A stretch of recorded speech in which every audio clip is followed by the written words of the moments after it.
Dinosaurs are a part of a larger debate over origins, the age of the Earth, and interpreting the evidence we have. Dinosaurs were popularized when in 1822, Mary Ann Mantell of Sussex, England, found a stone glittering in the sunlight and showed it to her fossil hunting husband. In 1841, Sir Richard Owen, the first superintendent of the British Museum, coined the term dinosaur, from the Greek words meaning terrible lizard. All scientists have the same facts and the same fossils. Some approach the issue of dinosaurs from an evolutionary standpoint, and others from a standpoint that the Bible is a written revelation from God and an accurate description of history. Those who hold to an older view of the Earth do not think the Bible mentions dinosaurs and believe that dinosaurs evolved 235 million years ago, before man. They theorize that around 65 million years ago, a cataclysmic event killed the dinosaurs, though they are not in agreement on what that event was. Since the word dinosaur was not even invented until 1841, it is not used in the Bible.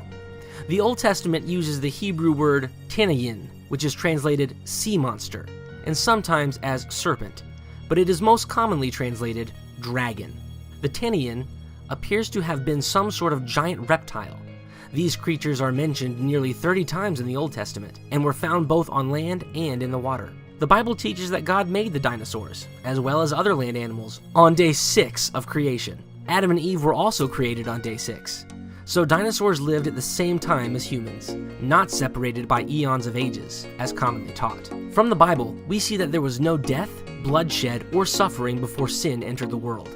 Death and bloodshed came into the world only after Adam and Eve sinned. The first death of an animal occurred when God shed an animal's blood in the Garden of Eden and clothed Adam and Eve. This was also a picture of the atonement, foreshadowing Christ's blood that was to be shed for us.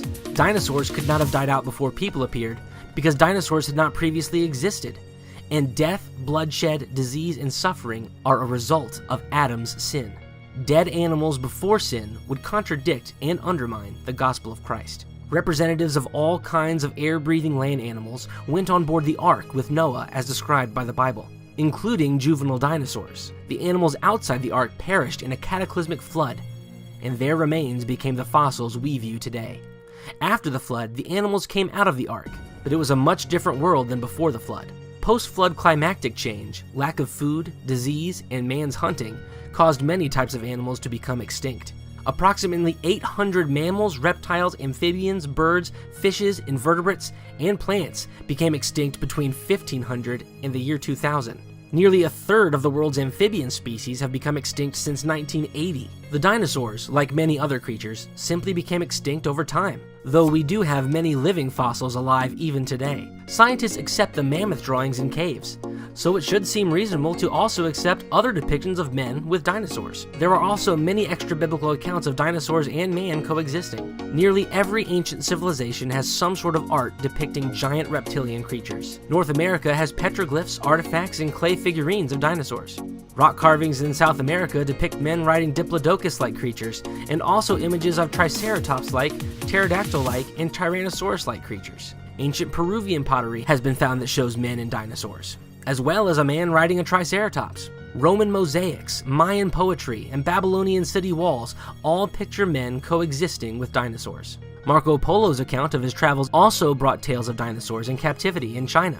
Fossilized footprints of humans and dinosaurs have been found together in both North America and in Central Asia.